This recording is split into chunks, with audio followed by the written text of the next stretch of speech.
Hi friends, ఎలా ఉన్నారు? ఈరోజు వీడియో ఏంటి అంటే చూస్తున్నారు కదా, ఇది పొటల్స్ మెంతికాయ అంటారు దీన్ని. అయితే గుత్తి వంకాయ చాలామంది ఇష్టంగా తింటారు. కాకపోతే ఏంటంటే అది తినడానికి భయపడతారు కదా, వంకాయ తినకపోయిన వాళ్ళకి ఇది బాగా యూజ్ అవుతుంది. ఇది ఎలా చేయాలో ఏంటో ప్రాసెస్లోకి అయితే వెళ్ళిపోదాం. ఇంకా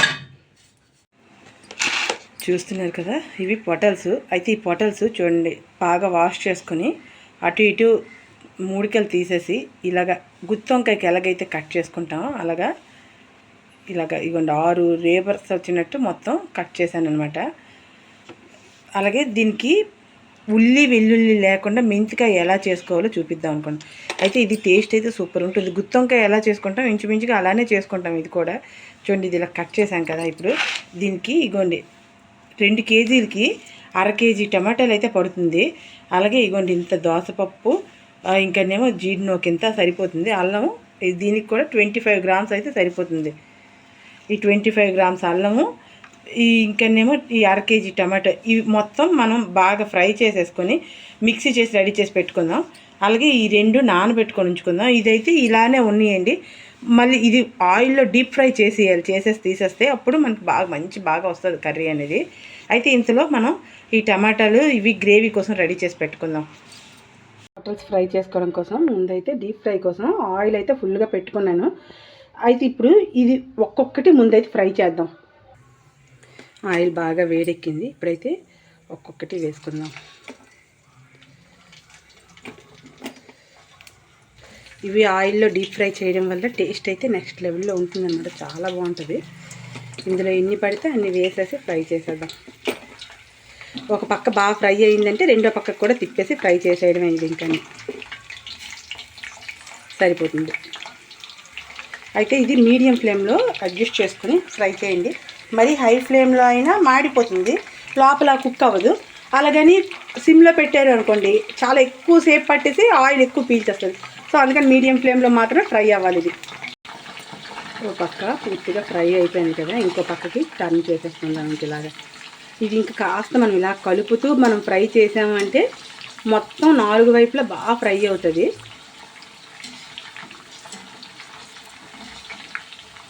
ఇలా చూస్తున్నారు కదా, ఇంకా ఇది ఫ్రై అయిపోయినట్టే. తీసేద్దాం. ఇవ్వండి, కలర్ చేంజ్ అయిపోయింది. చూసారా, దాని స్ట్రక్చర్ కూడా మారిపోయింది కదా, చూస్తున్నారా.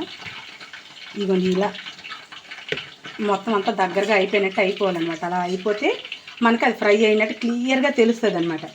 లేదు అంటే మనకి అది ఫ్రై అవ్వనట్టే. ఇంకా నెక్స్ట్ మిగతావి కూడా ఇంకా వేసేసి ఫ్రై చేసేద్దాం ఇలానే.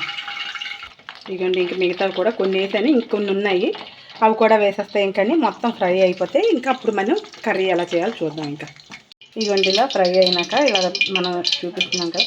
అయితే ఇదిగోండి అల్లం వెల్లుల్లి పేస్టు, టమాటో పేస్టు, ఇంకానేమో ఇదిగోండి ఈ జీడిపప్పు పేస్టు. అయితే ఇదిగోండి మనం ఫ్రై చేయగా మిగిలిన ఆయిల్ అనమాట ఇది. అయితే ఇప్పుడు ఫస్ట్ అయితే నేను ఇందులో ఆయిల్ కాస్త వేసాను. ఇందులో ఫస్ట్ ఈ వేసుకుందాం. ఈ ఆకు అయితే బిర్యానీ ఆకు. నెక్స్ట్ మనం వేయాల్సింది అల్లం వెల్లుల్లి పేస్టు.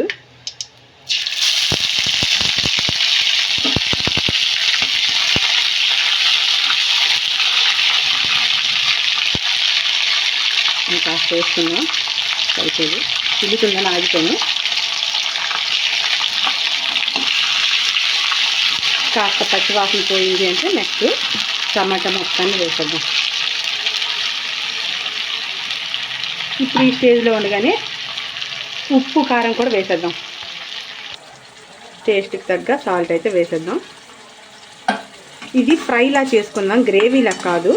ఫ్రై చేస్తే మొత్తం పొటల్స్కి అంతటికి ఈ గ్రేవీ అనేది అంటుకోవాలన్నమాట. అలా వస్తేనే టేస్ట్ అనేది సూపర్ వస్తుంది. ఇప్పుడైతే ఇదిగోండి రెడ్ చిల్లీ పౌడర్ మొత్తాన్ని వేసేద్దాం. అయితే మీ స్పైసెస్ తగ్గట్టు వేసుకోండి. మా స్పైసెస్ తగ్గట్టు నేను వేసాను. ఇది బాగా ఫ్రై అయితేనే టేస్ట్ అనేది మంచి బాగుంటుంది. ఎందుకంటే కారం పొడిగా ఉంటే చిన్న కారం వాసన వస్తుంది ఇలాంటి ఫ్రైస్ చేసేటప్పుడు కదా. అందుకని ఇలా ఫ్రై చేశారంటే టేస్ట్ అనేది బాగుంటుంది.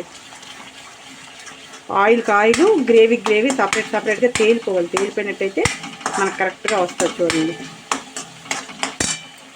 ఇప్పుడు ఇంకా మొత్తం ఈ జీడిపప్పు పేస్ట్ అంతా వేసేద్దాం. ఇది వేయగానే మొత్తం కలర్ అంతా చేంజ్ అయిపోతుంది చూడండి. వైట్ కలర్ అయితే వచ్చేస్తుంది సాధ్యమైనంత వరకు.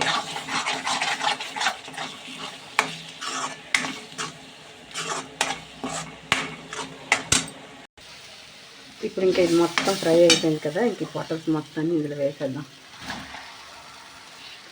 వేసేసి ఇది ఇలాగా లో ఫ్లేమ్లో మొత్తం ముక్కకంతటికి ఈ గ్రేవీ పట్టాలన్నమాట. పట్టినట్టుంటే సరిపోతుంది. ఇంకలా మూత పెట్టి ఉంచుకోవడం. ఇంకా మనం మరి దీనికైతే ఏం చేయాల్సిన అవసరం ఉండదు. ఇంక ఇది ఇలా ఫ్రై అవ్వడమే.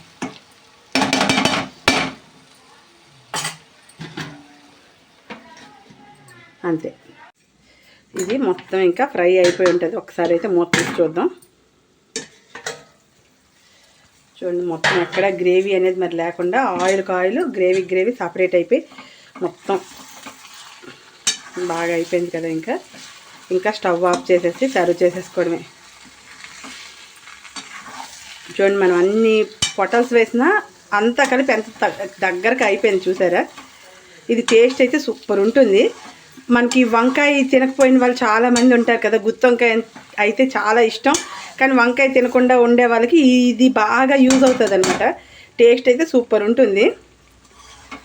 ఓకే ఫ్రెండ్స్, ఈ వీడియో కనుక మీకు నచ్చితే లైక్ చేయండి, షేర్ చేయండి, సబ్స్క్రైబ్ చేయండి, ట్రై చేయండి, కామెంట్ చేయండి. Watch our channel Keerthi creatives. ఇంకా స్టవ్ ఆఫ్ చేసేద్దాం.